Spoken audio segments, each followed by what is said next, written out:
Now, after the discussion of the gas refrigeration cycle, the next topic of our discussion is vapor compression refrigeration system, right? Now, first of all, let us discuss what is the comparison between gas cycle and vapor cycle, right? We talk about that in the gas cycle, in the reversed Brayton cycle, if I can say, that there is no phase change, right? The refrigerant which is moving inside the cycle, there is no phase change of that refrigerant, and in complete cycle that refrigerant will be in the gaseous phase. So we can say that the operating cycle will be away from the vapor dome. That vapor dome we know how to make it for any substance. So the operating cycle will be away from that of the vapor dome, and there is no phase change.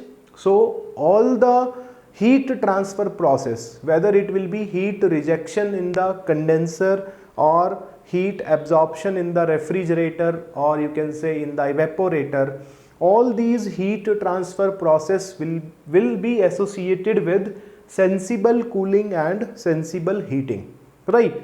So we can say that when the sensible cooling and sensible heating process are there, so because of the sensible heating or sensible cooling, the temperature of the substance will change, right? For example, in case of sensible cooling, the temperature will decrease, and in the case of sensible heating, the temperature will increase. So we can say that the heat transfer process will be associated with the sensible cooling and heating. There is no mention of the latent heat in that gas cycle.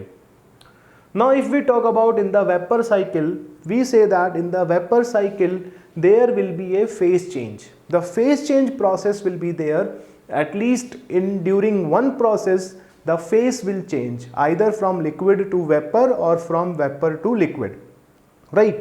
So this is the major thing, which is the major difference between gas cycle and vapor cycle, is that in vapor cycle the phase change will be there, and the refrigeration effect, the cooling effect, will be due to the vaporization of the liquid refrigerant.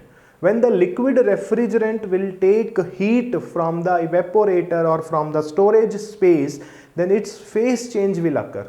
And you know that if for a pure substance, if there is a phase change, then we can say that temperature will remain constant. We know from the phase diagrams that for a pure substance, during the phase change, the temperature will remain constant, and the heat associated is the latent heat, right?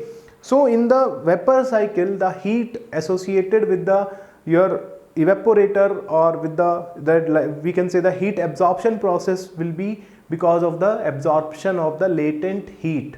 So we can say that since the refrigeration effect is produced during the phase change, right? Because the refrigeration effect is produced during the phase change will occur from liquid to vapor. So a large amount of heat, that is, we can say that is the latent heat in case of the phase change. So a large amount of heat can be transferred. You can say that for the phase change, latent heat must be absorbed by the refrigerant. So latent heat will be very large. So we can say a large amount of latent heat will be transferred per kilogram of refrigerant. And we can say that during the latent heat, if this refrigerant is a pure substance, then the temperature will remain constant. So a large number of latent heat will be transferred nearly at a constant temperature. So we can say that if the latent heat transferred is more, so we can say that mass flow rate of the refrigerant must be low than the gas cycle for a given refrigeration capacity. We know that the refrigeration capacity will be equal to mass flow rate into refrigeration effect, right? We know this formula. If let us say for a constant refrigeration capacity, we can say that in the vapor cycle the refrigeration effect will be produced because of the latent heat, and the latent heat is more, so we can say that we get this more refrigeration effect, and for the constant refrigeration capacity, the mass flow rate will be less. So in the vapor cycle, the mass flow rate of refrigerant must be low than the gas cycle because of the latent heat associated with the refrigerant, you can say refrigeration effect, or you can say in the cooling effect. So this is the main difference between your gas cycle and the vapor cycle, right?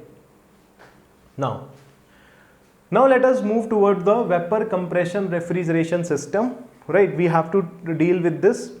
So as we know that in the vapor compression refrigeration system, the refrigerant undergoes phase change during at least one process. There must be a one process in which phase change will occur, and refrigeration effect is obtained as your refrigerant is evaporated at a low temperature.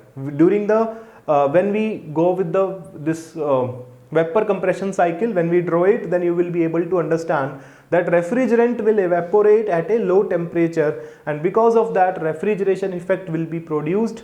And this vapor compression refrigeration system is based on Evans-Perkins cycle. Evans-Perkins cycle, this is the name of the cycle on which this VCRS, we will say it VCRS is. So this VCRS is based on this Evans-Perkins cycle, and it is also known as reverse Rankine cycle. It is also known as reverse Rankine cycle. Rankine cycle will be used for your steam power plant. In the power plant, when we talk about the steam power plant, there are two types of power plant you have to study. One is steam power plant, that is based on Rankine cycle, and one is gas power plant, which is based on Brayton cycle. So the reversed Brayton cycle will be for gas refrigeration, and reverse Rankine cycle will be for this vapor compression refrigeration system, right? So Rankine cycle and Brayton cycle you will study in your power plant subject, and reverse Brayton cycle and reverse Rankine cycle we will discuss in the refrigeration or your refrigeration and air conditioning subject. Now before going to discuss this VCRS, right, we have to study that Carnot cycle. Carnot cycle, because we want to know what is the ideal cycle for this VCRS, what is the ideal process for this VCRS, and we can say that because of that, what is the maximum performance limit which we can get if we run a Carnot cycle. So we will discuss first the Carnot cycle, and then we will discuss the actual refrigeration cycle, that is vapor compression refrigeration cycle, and we will discuss that what is the difference between Carnot cycle and VCRS, why Carnot cycle is not practically possible, and so on. We will discuss it.